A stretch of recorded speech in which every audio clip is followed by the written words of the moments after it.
प्रभु का धन्यवाद हो एक और इस अवसर के लिए जो हम परमेश्वर की वचन की सेवा में जा सकते हैं। और हमने पिछले दिनों में प्रेरित काम को शुरू करा, किस प्रकार से लूका के बाद आगे हम चले और हम देख रहे हैं कि किस प्रकार से प्रेरित काम की पुस्तक जो है वो पवित्र आत्मा का कार्य जो प्रेरितों के द्वारा परमेश्वर ने लिया है उसको आगे बढ़ाया है और बढ़ता चला जा रहा है। और हमने उस बात को देखा था। अब जब हम 14 अध्याय से आगे बढ़ते हैं तो आज का जो भाग है हम उसमें खास उस दो बात को देखना चाहते हैं। यीशु मसीह कौन है और मेरा प्रत्युत्तर उसके प्रति क्या है। Who is Jesus and what is my response. ना केवल ये, लेकिन इसके साथ साथ हम इस बात को भी देख सकते हैं कि ये परमेश्वर की कलीसिया किस प्रकार से अब आगे बढ़ रही है। तो 14 पद से लेकर के दूसरे अध्याय के 14 पद से 47 पद तक इस विषय के साथ साथ हम इनको 4 बिंदुओं में विभाजित कर सकते हैं। जो मैंने बनाए हैं 4 बिंदुओं में विभाजित कर सकते हैं। हम प्रयास करेंगे कि शायद चारों में जाए, अगर नहीं तो कम से कम 2 पर आज विचार करेंगे। पहला बिंदु 14 पद से लेकर 21 पद तक पतरस का प्रचार। दूसरा 22 पद से लेकर 36 पद तक सुसमाचार की उद्घोषणा। तीसरा बिंदु है जिसको हम ले सकते हैं जो 37 पद से लेकर 41 पद तक है, सुसमाचार प्रति उत्तर। पहला है प्रीचिंग बाय पीटर, दूसरा है प्रोक्लेमेशन ऑफ द गॉस्पेल, तीसरा है रिस्पॉन्स ऑफ द गॉस्पेल, सुसमाचार का प्रति उत्तर, और चौथा है सुसमाचार का परिणाम। सुसमाचार का जो 2 अध्याय 42 पद से 47 पद तक हम देखेंगे, रिजल्ट ऑफ द गॉस्पेल। सुसमाचार केंद्रित है पूरे प्रेरित काम में, और इसीलिए 8वें पद में ही लिखा था, जब तुम सामर्थ पाओगे तो मेरे गवाह होगे, अर्थात मेरे सुसमाचार को प्रचार करोगे। जो तुमने देखा है, जो तुमने सुना है, जिसको तुमने अनुभव किया है, उसकी तुम चर्चा करोगे। और हम इन 4 बातों को बहुत ही स्पष्टता के साथ देखना चाहते हैं। जब हम और आगे बढ़ते हैं, पहला भाग 14 पद में पतरस का प्रचार है। अब सोचिए कि अभी लगभग 50 दिन पहले पतरस की क्या स्थिति थी। यही पतरस जिसने प्रभु यीशु मसीह का इनकार किया था, यही पतरस जो लोगों से डर गया था, लोगों से एक छोटी सी लड़की के सामने आने से बोलने से डर गया था, यही पतरस जो ना केवल डर गया, ना केवल इनकार किया, लेकिन यही पतरस वापस लौट गया। कहां लौट गया? अपने वही पुराने व्यवसाय में जो मछली पकड़ने का व्यवसाय था। कारण क्या था? जरूर पतरस प्रभु यीशु मसीह के साथ रहा, उसने प्रभु यीशु मसीह की शिक्षाओं को प्राप्त किया, उसने प्रभु यीशु मसीह के आश्चर्य कर्मों को देखा, बहुत सारी बातों में निर्णयों में शामिल हुआ, उसके मुंह से गवाही भी निकली, बहुत कुछ हुआ। लेकिन इस स्थिति में हम पतरस को इस प्रकार से देखते हैं। परंतु परमेश्वर का धन्यवाद हो, ये पतरस जब इसने इनकार किया तो परमेश्वर का वचन बताता है कि और मूर्ख ने मांग दी, क्योंकि प्रभु यीशु मसीह ने कह दिया था कि मूर्ख का जब इनकार करेगा और उस समय मूर्ख मांग देगा। जैसी तीसरी बार उसने इनकार किया, मूर्ख ने मांग दी, पतरस को याद आया और पतरस फूट फूट कर रोने लगा। तब उसके बाद फिर हम देखते हैं कि यूहन्ना उसके 21 अध्याय में प्रभु यीशु मसीह उसके बारे में जानते थे, और प्रभु यीशु मसीह उसके पास जाकर कहते हैं, क्या पतरस तू मुझसे प्रेम करता है? 3 बार प्रभु यीशु मसीह ने पतरस से कहा, और पतरस ने कहा, हाँ प्रभु मैं तुझसे प्रेम करता हूं। और पतरस ने कहा, जा मेरी भेड़ों को चरा।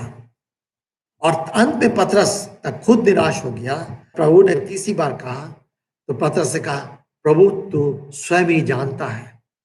ये स्थिति उसकी इस बात को दिखाती है कि सच में अब ये जो खड़ा होकर प्रचार कर रहा है, वही अनुभव जो प्रचार करेगा, वही अनुभव उसके जीवन में भी आया है। क्या अनुभव है? उसने अपने पापों से पश्चाताप किया है। पहली चीज, पतरस ने मन फिराया है। पतरस ने मन फिराया है। पतरस पुनः प्रभु के पास लौट आया है, वापस लौट आया है। और ना केवल इतना, लेकिन अब पतरस ने अपने जीवन को प्रभु के लिए समर्पित कर दिया है।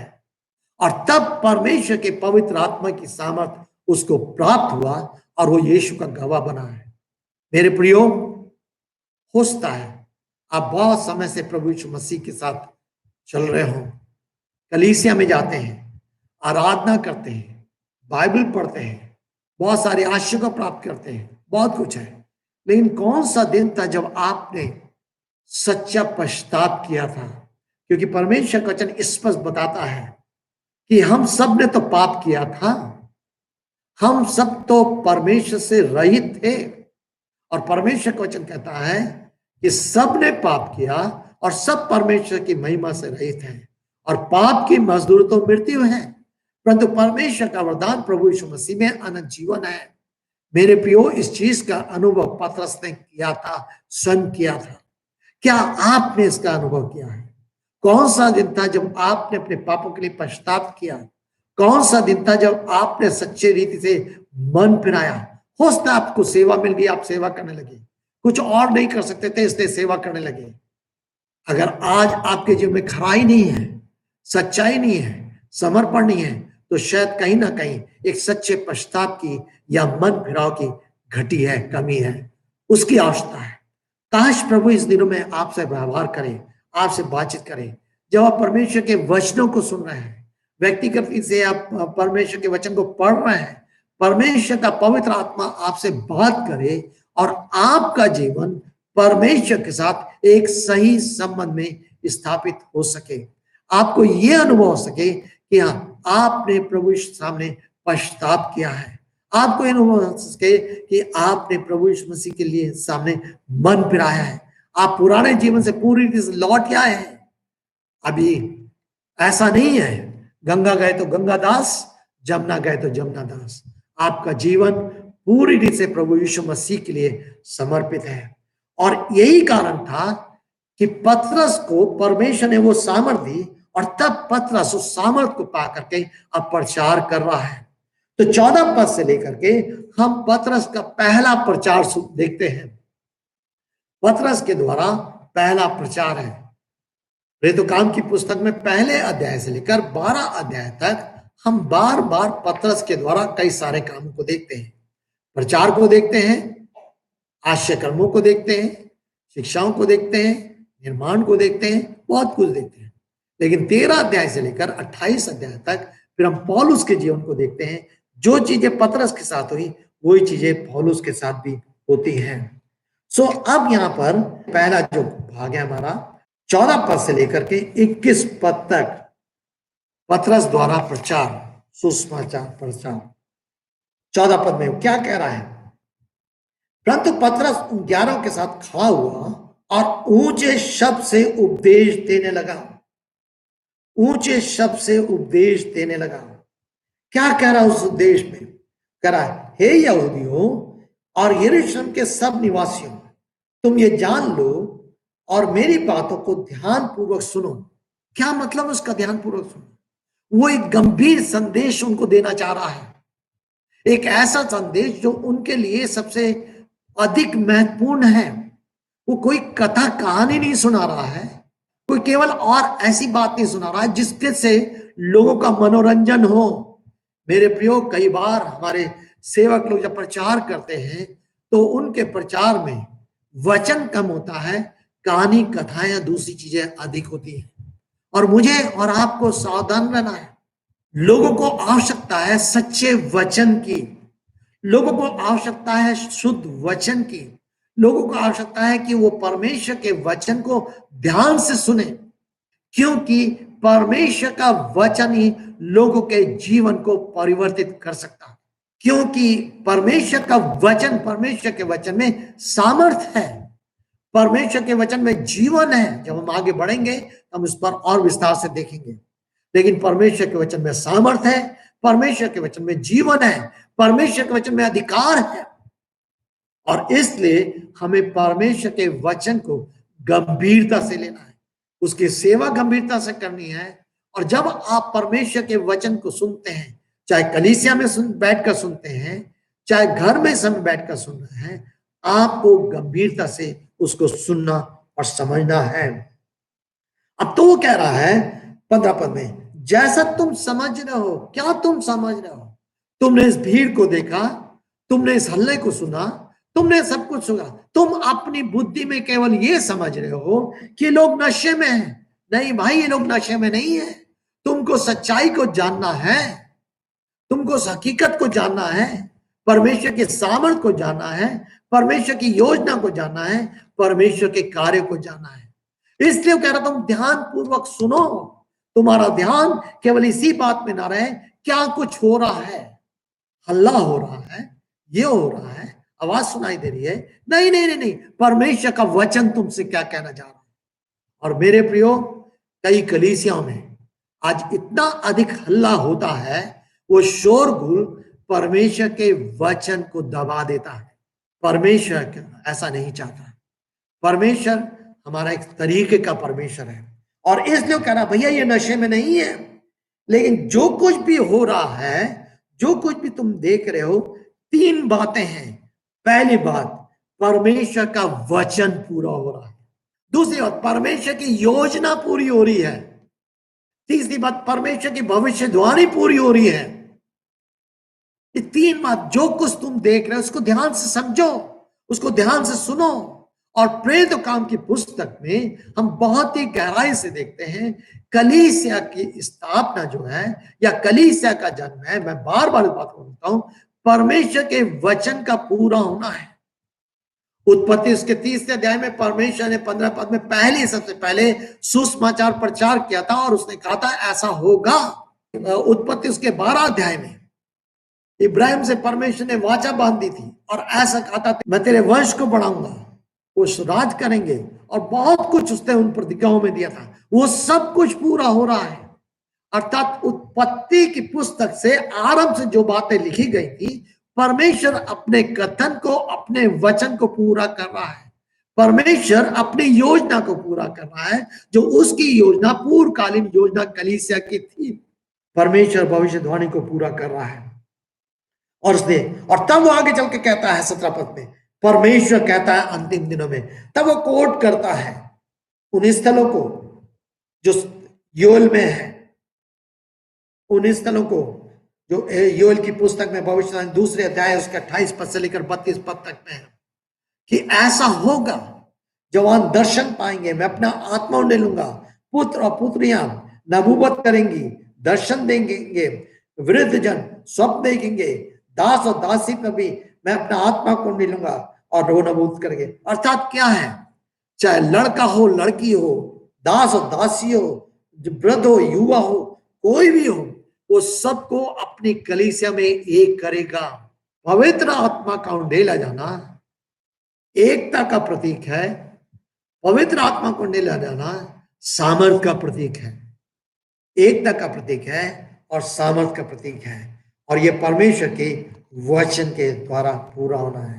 और 19 पद में कहता है, मैं ऊपर आकाश से अद्भुत कार्य और नीचे पृथ्वी पर चिन्ह अर्थात लहू और अग्नि तथा धुएं का बादल दिखाऊंगा। प्रभु के महान और महिमा में दिन के आने से पहले, महान और महिमा दिन, प्रभु यीशु मसीह का वो दिन आएगा। कब दिन आएगा?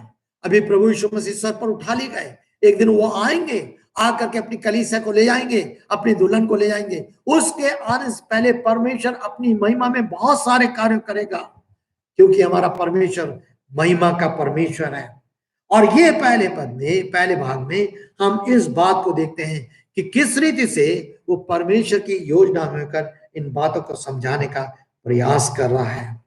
और तब दूसरे भाग में हम आगे बढ़ते हैं, जिसमें हम थोड़ा सा और अधिक देर तक ठहरना चाहेंगे। तो पहले भाग में परमेश्वर का वचन पूरा हो रहा है, परमेश्वर की योजना पूरी हो रही है, परमेश्वर की भविष्यवाणी पूरी हो रही है, जो उसने सेवकों के द्वारा, अपने लोगों के द्वारा, अपने नबियों के द्वारा पहले से कही हैं। तब 22 पद से लेकर के जब हम आगे बढ़ते हैं 36 पद तक, तो दूसरा है सुसमाचार की उद्घोषणा। क्या सुसमाचार की घोषणा है? वो फिर से 22 पद में क्या कहता है? क्या कहता है? हे इस्राएलियों, इन बातों को सुनो। बार बार इस चीज को संबोधन करा, सुनो सुनो सुनो। उसका हम प्रत्युत्तर बाद में देखते हैं, लोगों ने सुना भी। सुनो इन बातों को, क्या मतलब? फिर से मैं कहना चाहूंगा, ध्यान दो, उनको समझो जो परमेश्वर ने प्रकट कर दिया है। मेरे प्रियो, फिर से मैं कहना चाहूंगा, जब आप कलीसिया में आते हैं, कलीसिया सोने का स्थान नहीं है, कलीसिया जागृत रहकर परमेश्वर के वचन को सुनने का स्थान है। कितनी बार हम कलीसिया में जाते हैं लेकिन गंभीरता से नहीं आते। कई बार प्रचारक सुला देते हैं, कई बार सुनने वाला स्वयं सो जाता है। और दोनों को सावधान होना है, प्रचारक को ना स्वयं सोना है ना दूसरों सुलाना है, लेकिन जो सुनने वाले हैं उनको भी जागृत रहना कि परमेश्वर उनसे क्या कह रहा है, परमेश्वर का वचन उनसे क्या कह रहा है। और इसलिए जब आप कलीसिया में आते हैं तो यह वचन सुनते हैं, आप पहले से प्रार्थना करें, प्रभु आपको तैयार करे, आपके कान खुले, आपकी समझ खुले, आपकी बुद्धि खुले कि आप परमेश्वर के वचन को सुन सकें। क्योंकि परमेश्वर के वचन में बार बार हम पढ़ते हैं, और विश्वास सुनने से और सुनना मसीह के वचन से होता है। रोमियो उसका 10 अध्याय 17। जब तक आपके कानों में परमेश्वर का वचन सच्चाई के साथ, खराई के साथ नहीं जाएगा, जब तक आप उसको सुनेंगे नहीं, आप संभवतः उसको समझ नहीं पाएंगे। आप यदि सच्चाई के साथ समझेंगे नहीं तो आप उसको ग्रहण नहीं कर पाएंगे। समझने के बाद दो ही प्रतिक्रिया होती हैं, या तो आप उसका तिरस्कार कर दें या आप उसको स्वीकार कर लें, ग्रहण कर लें। और जो परमेश्वर के वचन को ग्रहण करता है, सुन करके परमेश्वर उनको अपने संतान होने का अधिकार देता है। क्योंकि परमेश्वर का वचन कहता है, जितनों ने उसे ग्रहण किया, यीशु को ग्रहण किया, उसके वचन को ग्रहण किया, उन्हें परमेश्वर ने अपने संतान होने का अधिकार दिया। तो पतरस यहां पर जोर दे रहा है, सुनो मेरे प्रियो। अब क्या कहना चाह रहा है, क्या बात को स्पष्ट करना चाहता है? कह रहा है इस बात को सुनो, परमेश्वर ने कुछ बात को प्रकट किया है। जो कुछ भी हो रहा है या हुआ है, परमेश्वर की योजना है। परमेश्वर सर्वभौमिक परमेश्वर है, परमेश्वर सर्व अधिकारी परमेश्वर है, परमेश्वर सर्व ज्ञानी परमेश्वर है, और वो इन सब कुछ पर प्रभुता करता है, और वो अपनी योजना के अनुसार इस कार्य को पूरा कर रहा है। इसलिए ध्यान सुनो। कहता है, यीशु नासरी एक ऐसा मनुष्य था जिसको परमेश्वर ने सामर्थ्य के काम, आश्चर्य कर्मों और चिन्हों से, जो उसने उसके द्वारा तुम्हारे समक्ष किए हैं, तुम पर प्रकट किया, जैसे तुम स्वयं जानते हो। जो कुछ उसका जीवन, जो उसके कार्य के द्वारा प्रकट हुआ, उसका जीवन जो उसकी शिक्षाओं के द्वारा प्रकट हुआ, उसका जीवन जो उसके सामर्थ्य के द्वारा प्रकट हुआ, उसका जीवन जो उसके अधिकार के द्वारा प्रकट किया। प्रभु यीशु मसीह इस पृथ्वी में पूर्ण मनुष्य थे, सिद्ध मनुष्य थे। वो केवल एकमात्र यीशु ही ऐसा सिद्ध मनुष्य बनकर इस पृथ्वी में रहा जिनमें कोई भी पाप नहीं था। लेकिन जब वो इस पृथ्वी पर थे, वो सिद्ध परमेश्वर भी और सिद्ध मनुष्य भी। और सिद्ध मनुष्य होकर के उन्होंने अपने कार्य के द्वारा, अपने सामर्थ्य के द्वारा, अपने शिक्षा के द्वारा, अपने अधिकार के द्वारा उन लोगों के समक्ष कुछ प्रकट किया। वो कह रहा है, लेकिन उसके पीछे कौन है? परमेश्वर है। परमेश्वर ने उन्हें दिया। परमेश्वर जो सार्वभौमिक परमेश्वर है, जो अपनी योजना को पूरा कर रहा है, इस पुत्र के द्वारा, इस यीशु के द्वारा पूरा कर रहा है। उसने यीशु को वो अधिकार दिया है, तो उसने उस यीशु को सामर्थ्य दिया है, उसने यीशु को वो शिक्षा का अधिकार दिया है, यीशु को वो पवित्रता और सिद्धता प्रदान की है, जिसके द्वारा उसके कार्य प्रकट किए जा सके। और मेरे प्रिय, जब हम सुसमाचार की बात करते हैं, मैं प्राय इस बात को बोलता हूं कि प्रेरित काम उसका दूसरा अध्याय 22, 23, 24 पद वो सुसमाचार है। स्वयं यीशु मसीह सुसमाचार है। यीशु का जीवन, यीशु का जीवन जो मेरे और आपके लिए इस संसार में मनुष्य बनकर आया। परमेश्वर का वचन कहता है, पौलुस कहता है कि जब हम पापी ही थे, ठीक समय पर यीशु हमारे लिए मनुष्य बनकर आया और हमारे लिए बलिदान हुआ। सो पहली चीज, परमेश्वर क्या कर रहा है? वो कह रहा है परमेश्वर ने इसके कार्य को प्रकट किया है आश्चर्य कर्मों और चिन्हों के द्वारा जो तुम्हारे समझ किए गए। ये लोग जो वहां पर इकट्ठा है, उनसे बात कर रहा है। तुमने उसको देखा है, तुमने उसको सुना है, तुमने उसको जाना है। वो जब उसने 5,000 से अधिक लोगों को, भीड़ को खिलाया था, तुम में से बहुत सारे थे जो तृप्त किए गए थे। तुमने उसके द्वारा आशीष को पाया है। जब तुमने लाजर को मुर्दों में से जी उठते देखा, तो तुम में से बहुत से थे जिन्होंने उस मुर्दे को, लाजर को मृतों में से जी उठते देखा। तो तुमने सामर्थ के काम देखे हैं। जब तुमसे शिक्षाएं दी अपनी सेवा के आराम में, वो भीड़ को देख करके, वो पहाड़ पर चढ़ करके, तुम में से बहुत सारे उसमें शामिल थे। मेरे प्रियो, परमेश्वर ये कह रहा है, तुमने उसको देखा है, तुमने उसको सुना है, तुम्हारे समक्ष उसने साक्षात्कार किया है। तो पहली बात जो है, प्रभु यीशु मसीह का जीवन जो उसने अपने कार्य के द्वारा इस पृथ्वी में रहते हुए प्रदर्शित किया है। दूसरी बात, 23 पद में इसी प्रकार फिर से वो कहता है, परमेश्वर ने की पूर्व निश्चित योजना के द्वारा, ना केवल परमेश्वर ने उसको, यीशु समाचार परमेश्वर ने प्रकट किया उसके कार्य को, लेकिन परमेश्वर की योजना में होकर के वो क्रूस पर गया है। इसी मनुष्य को, किस मनुष्य को? इस यीशु को, इस यीशु को।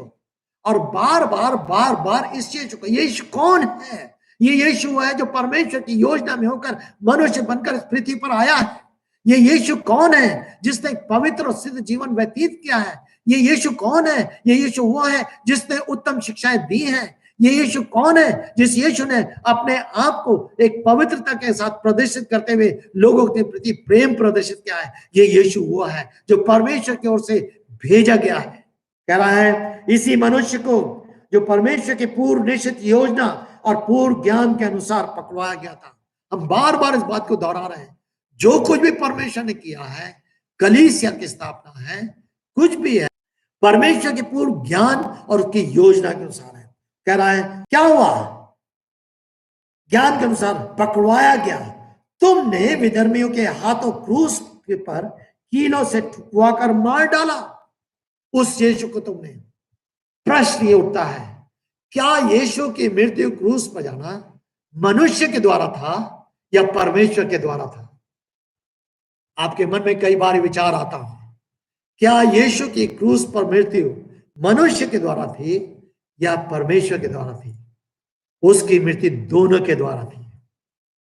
परमेश्वर की सार्वभौमिकता की योजना में, उसके अद्भुत आनंद की योजना, प्लान में होकर के परमेश्वर ने होने दिया, अलाउ किया, अनुमतित किया, होने दिया, लेकिन उस कार्य को मनुष्य ने पूरा किया। सो दोनों उसमें मनुष्य ने। और इसलिए क्या है, क्या कह रहा है? वो कहता है क्यों? क्योंकि मानव जाति के पाप के कारण किसी एक जन को बलिदान होना था। मेमने का बलिदान मनुष्य के पाप को छुड़ा नहीं सकता था। मेरे प्रियो, हम इसी बात को हम देखते हैं निर्गमन की पुस्तक में प्रतीक था कि मेमने के लहू के द्वारा इस्राएल लोग मिस्र से छुड़ाए गए थे, जब उसका वो लहू उनके दरवाजों के चौखटों पर लगाया गया था। लेकिन आगे तक हम इस बात को देखते हैं, मेमने का लहू मनुष्य को शुद्ध नहीं कर सकता था, परंतु ये मेमना वो है जो परमेश्वर का मेमना है। जैसे ही वो सेवा में आता है, यूहन्ना बपतिस्मा देने वाला, उसका परिचय कराते कहता है ये परमेश्वर का मेमना जो जगत के पापों को उठा ले जाता है। परमेश्वर का मेमना जो जगत के पापों को उठा ले जाता है। और हम इस बात को देखते हैं किस रीति से ये परमेश्वर के कार्य को पूरा कर रहा है। सो परमेश्वर के पूर्व ज्ञान के अनुसार उसको क्रूस पर चढ़ा दिया गया। क्यों? ताकि वो मेरे और आपके और जगत के पापों को का कीमत को चुका दे।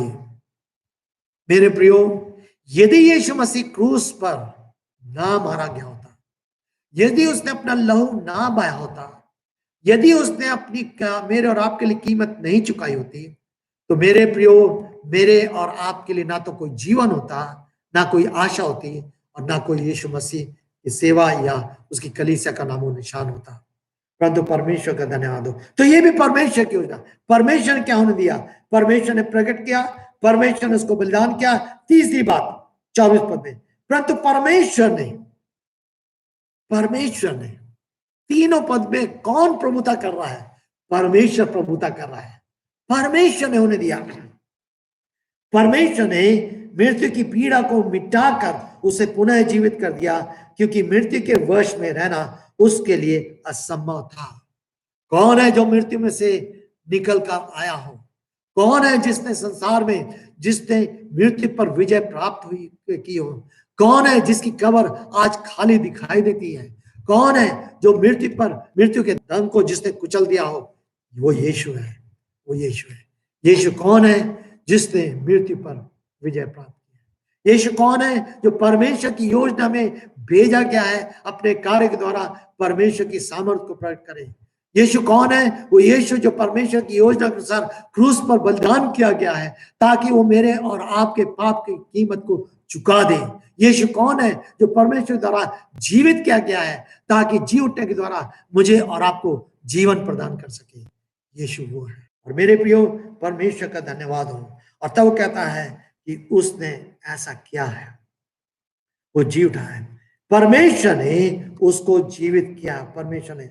और तब वो आगे चल के कहता है, क्योंकि उसके विषय में कहता है, दाऊद के विषय में कहता है, मैं सर्वदा प्रभु की ओर निहारता रहा, क्योंकि वो मेरी दाहिनी ओर है, जिसे मैं डगमगा ना जाऊं। इसलिए मेरा हृदय आनंदित हुआ और मेरी जीभ हर्षित हुई। मेरा शरीर भी आशा में बना रहेगा, क्योंकि तू मेरे प्राण को अधोलोक में नहीं रहने देगा और ना अपने पवित्र जन को सड़ने देगा। तूने मुझे जीवन का मार्ग बताया है, तू मुझे अपने दर्शन के द्वारा आनंद से भर देगा। मेरे प्रियो, ये दो और भविष्यवाणी है। एक और दाऊद आनंद के साथ अपने बारे में, वो आशा के बारे में कह रहा है जो उसको परमेश्वर ने आशा दी है, और दूसरी ओर प्रभु यीशु मसीह के बारे में कह रहा है कि प्रभु यीशु मसीह कब्र में नहीं रहेगा, उसकी कब्र में उसकी लोथ सड़ने नहीं पाएगी। मेरे प्रियो, और इसी उसमें आकर के आज मेरे और आपके लिए भी आशा है। क्या आशा है? उसी कहता है 26 पद में कि मेरा शरीर भी आशा में बना रहेगा। आशा में क्या रहेगा? क्योंकि हम उस अधोलोक में रहने नहीं पाएंगे। हम अगर प्रभु यीशु मसीह में पवित्र बनाए गए हैं, तो हमारी देह उस तरह से सड़ने नहीं पाएगी, और वो जीवन का मार्ग हमको देगा, ताकि हम सच में उसके दर्शन को प्राप्त करके जब हम उसके पुनरुत्थान के समय में, पुनः आगमन के समय में उसके साथ पुनः जलाए जाएंगे। उसको लिखा है परमेश्वर के वचन में, यूहन्ना कहता है, जैसा वो है उसको हम देखेंगे, हम आनंदित होंगे, हम हर्षित होंगे, उसके साथ सनातन काल तक राज करेंगे। ये आशा है सुसमाचार में। सुसमाचार केवल प्रभु यीशु मसीह का संसार में आना, मारा जाना और जी उठना ही काफी नहीं है, लेकिन सुसमाचार मुझे और आपको परमेश्वर में होकर अनंत जीवन की आशा देता है। वो आशा जिस आशा में आनंद पाता है, वो आशा जिस आशा में हम अनंत काल तक परमेश्वर तक के राज में वास करेंगे, ये सुसमाचार है। कौन है संसार में इस प्रकार का सुसमाचार दे सकता है? किसके पास ये अधिकार है? किसके पास ये सुसमाचार है? किसी के पास नहीं, केवल एक है, वो यीशु है। वो कौन है? वो यीशु है। मेरे प्रियो, क्या आपने उस यीशु को जाना है? क्या आपने यीशु को जाना है? कितने लोग यीशु के अच्छा गुरु करके अच्छा जानते हैं, बहुत सारे लोग। कितने लोग शायद सोच जैसे और भी इसी तरह से यीशु, नहीं नहीं नहीं नहीं, यीशु यूनिक प्रभु है। यीशु यूनिक मनुष्य है। उसका जन्म यूनिक था, उसकी मृत्यु यूनिक थी, उसका पुनरुत्थान यूनिक था, उसका सर पे जाना यूनिक है, उसका पुनः आना यूनिक है, विशिष्ट है, विशेष है।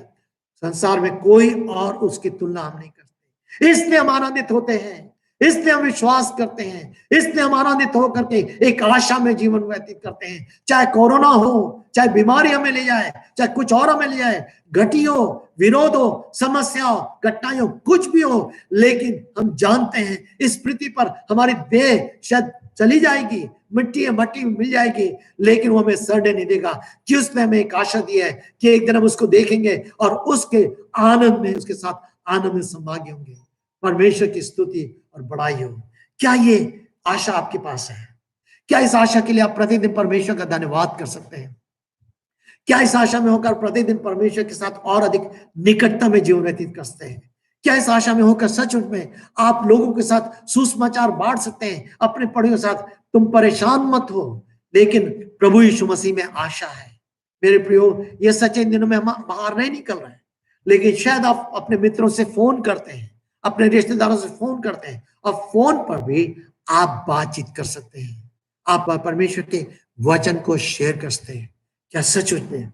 क्योंकि ये आशा हर एक के पास नहीं है। धन हो सकता है, मान हो सकता है, सम्मान हो सकता है, कुछ और चीजें होती हैं, लेकिन ये आशा हर एक के पास नहीं है। मैं और आप इस संसार में सबसे अधिक धनी लोग हैं, सबसे अधिक धनी लोग।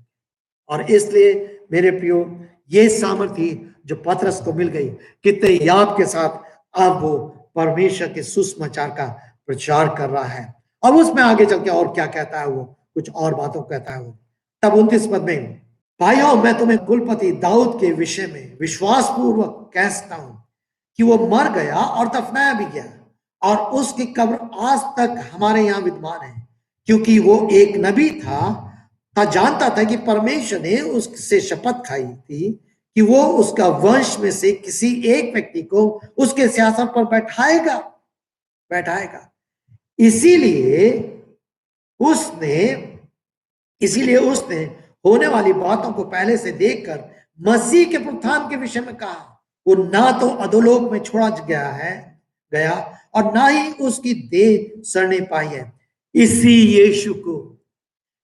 यीशु को परमेश्वर ने जीवित किया, जिसके हम साक्षी हैं। यही ये यीशु कौन है? वो यीशु जीवित प्रभु है। आगे चल के देखेंगे। यीशु को हमें जानना है। यीशु को, क्या आपने यीशु को जाना है? यीशु आपके लिए कौन है? क्या यीशु आपके लिए केवल एक चंगाई देने वाला है? क्या यीशु मसीह केवल आपके लिए एक प्रार्थना का उत्तर देने वाला है? क्या यीशु मसीह आपके लिए भोजन देने वाला है? क्या यीशु मसीह केवल आपको नौकरी देने वाला है? क्या यीशु मसीह केवल आपका विवाह कराने वाला है? नहीं। अगर यह है तो आपने यीशु को नहीं जाना है। यीशु को नहीं जाना है। ये संसार में चीजें जरूरी हैं, लेकिन इससे बढ़कर जो सबसे बड़ी आवश्यकता है, मेरी और आपकी आंख आज बंद हो सकती है बिना इन सारी चीजों को प्राप्त करें, लेकिन जो मुख्य बात है, अगर वो आशा नहीं है जो यीशु मसीह में है, तो मेरे प्रियो, सब कुछ होने बाद परमेश्वर का वचन कहता है, यदि मनुष्य संसार की सारी वस्तु को प्राप्त करे और अपने प्राणों की हानि उठाए, तो उसे क्या लाभ? मेरे प्रियो, ये वचन देता है, इसी यीशु को हम साक्षी हैं। और वो कहां पर है? वो वर्णन करता है, इसलिए परमेश्वर के दाहिने हाथ पर सर्वोच्च पद पाकर और पिता से पवित्र आत्मा की प्रतिज्ञा प्राप्त करके उसने इसे उंडेल दिया, जिसे तुम देखते हो। ओ, तुम ये सोच रहे हो कि ये लोग नशे में नहीं है। वो पूरी इतनी लंबी कहानी बताता है, संदेश देता है, क्या किया गया है, परमेश्वर ने कैसे पवित्र आत्मा को उंडेला है। प्रभु यीशु मसीह उसका मुख्य स्रोत है, प्रभु यीशु मसीह उसका मुख्य जरिया है। उसने कहता है कि परमेश्वर पिता ने उसको दाहिने हाथ पर सर्वोच्च स्थान पर, आज प्रभु यीशु मसीह कहाँ है? हम बुधवार को जब प्रार्थना करते, हमने उस प्रकाश वाक्य उसके 4 और 5 अध्याय पर उसकी आराधना और उपासना की थी। 4 अध्याय में हम पिता को देखते हैं जो सिंहासन पर विराजमान है। 5 अध्याय में हम पुत्र को देखते हैं जो मेमना, जिसके हाथों में वो अधिकार है, जो पुस्तक खोलने का अधिकार है। मेमना जो बद क्या मेमना है, जिसके सामने प्राचीन सिजदा कर रहे हैं, झुक रहे हैं, पवित्र पवित्र आदर महिमा के योग्य बद क्या मेमना है। यीशु मसीह सर्वोच्च स्थान पर विराजमान है।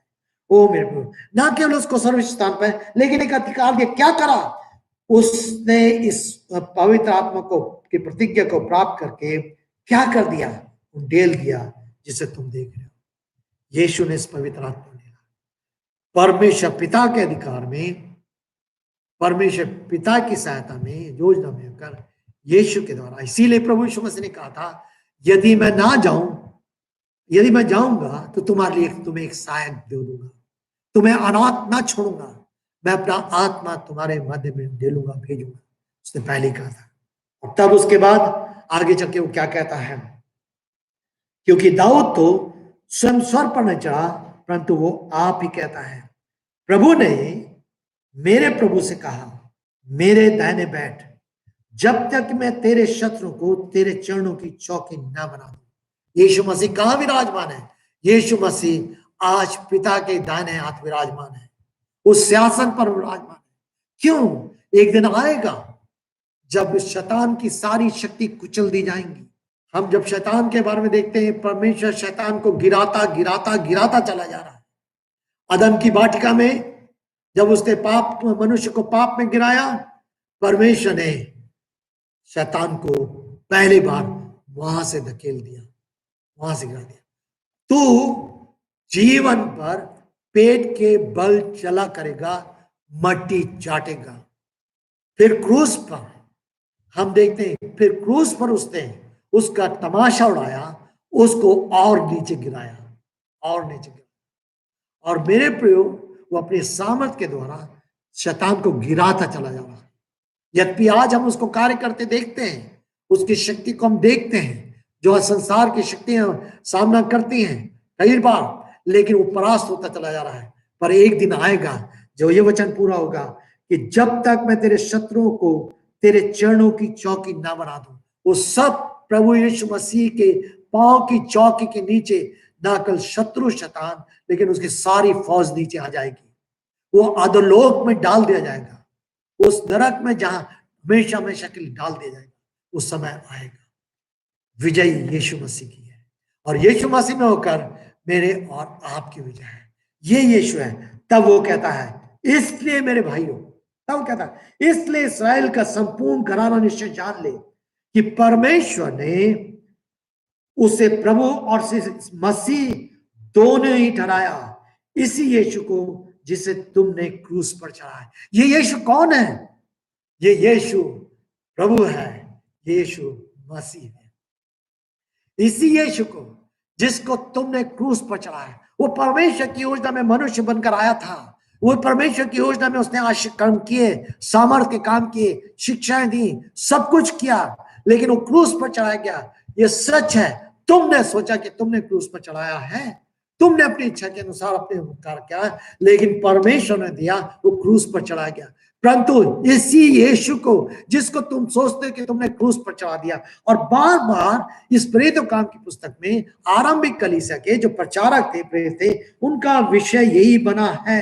वो इसी तरह से बोलते हैं 3 अध्याय के 14-16 पद में, 3 अध्याय के देखते हैं, वहां पर कहता है, उसी के नाम से, अर्थात उस विश्वास के द्वारा जो यीशु का नाम है, इसी मनुष्य को जिसे तुम जानते हो और देखते भी हो बल मिला।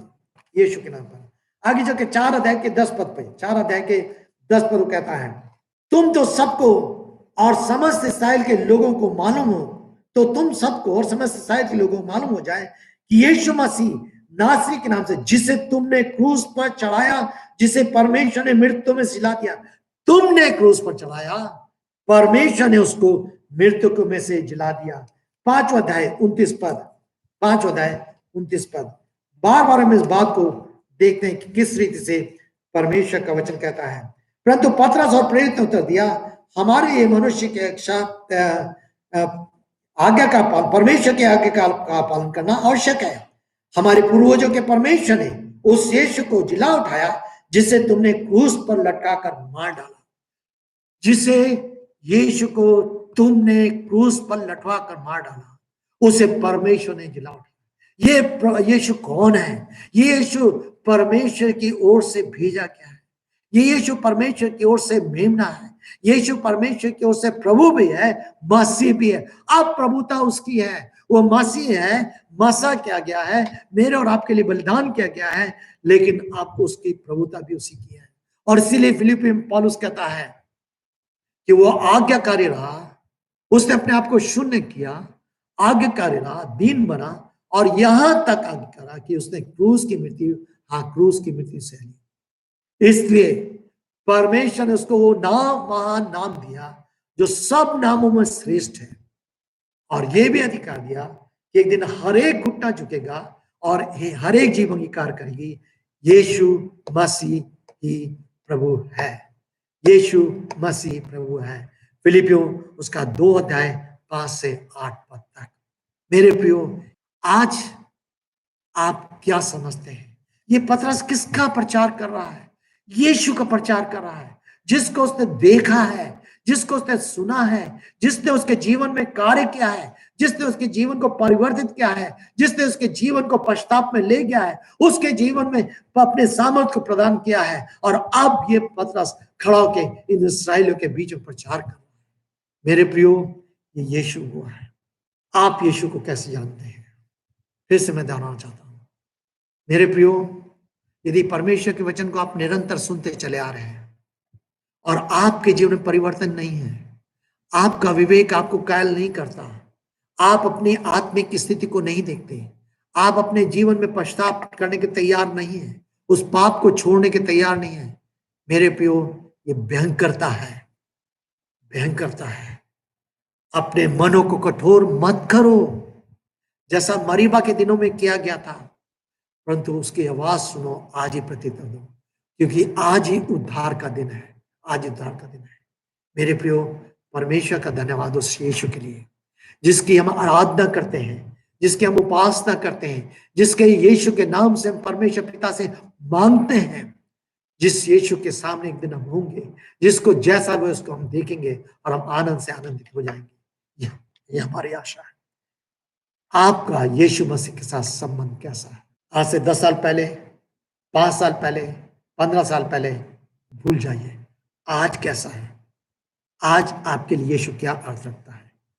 परमेश्वर मेरी और आपकी सहायता करे कि जब हम इन दिनों परमेश्वर के वचन को, प्रेरित काम की पुस्तक को देख रहे हैं, तो सच में हम उस यीशु को और अधिक जान सकें, जिस यीशु के द्वारा परमेश्वर ने अपने आत्मा को ढीला है और उस आत्मा के द्वारा कलीसिया बनाई गई। मेरे प्रियो, हम और आप उसकी कलीसिया के अंग हैं, उसके देह के अंग हैं। आने वाले इतवार को हम आगे दूसरे 2 बिंदुओं पर देखेंगे और तब हम कुछ कलीसिया के बारे में और अधिक देखना चाहेंगे सच में। लेकिन परमेश्वर सहायता करे कि मेरा और आपका जीवन और अधिक इस बात पर विचार करने वाला, वचन के द्वारा केवल कानों की खुजली ना मिटाया जाए, लेकिन हमारे जीवन में कार्यकारी। यदि वचन मुझे और आपको परिवर्तित नहीं करता है, यदि वचन मुझे और आपको सोचने पर बाध्य नहीं करता है कि मुझे और अधिक परिवर्तित होना है, मेरे प्रियो, किसी प्रभु के दास ने इस तरह से कहा है, वचन का प्रचार सेवक करते हैं और जो सभा होती है, मंडली होती है, लोग होते हैं, उनमें से 2 प्रकार से प्रति उत्तर होता है।